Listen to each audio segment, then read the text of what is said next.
অভিনন্দন বাংলাদেশ টিমকে।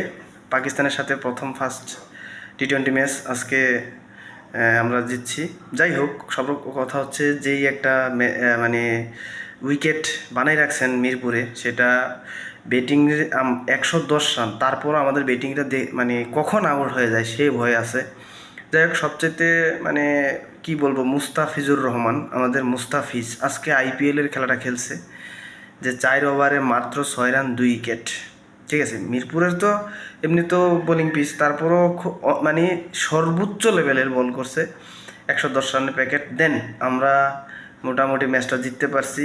পারভেজ হুসাইন ইমন সে হাত খুলে মারছে, আমি দেখছি আজকে যে অনেক সময়। যাই হোক, আমরা একটা সিরিজ জিতার পর আমাদের একটা কনফিডেন্স লেভেলটা এতটাই মানে মানুষকে টেনশন ফ্রি করে।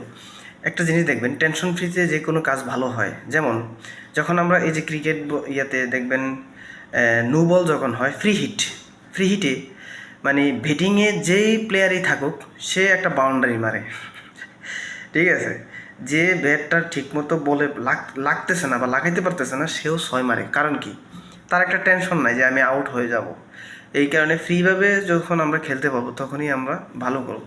যাই হোক, দিন শেষে আমি আমি আশা করব পরের ম্যাচগুলো আমরা জিতবো। তারপরে যদিও আমরা হেরে যাই, আর কোনো মানে মাথা ব্যথা নাই বা প্যারা নাই।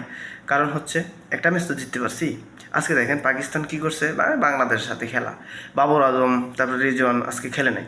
যাই হোক, কথা হইলো আমাদেরকে যদি ভেবে থাকেন আমরা ওই রোহিত শর্মা, বিরাট কোহলি, বাবর আজম, রিজনের সাথে খেলার ক্ষমতাও রাখি, ঠিক আছে, সেটা আমরা বুঝাই দিলাম আর কি আজকে। যাই হোক, অভিনন্দন বাংলাদেশকে, ধন্যবাদ সবাইকে।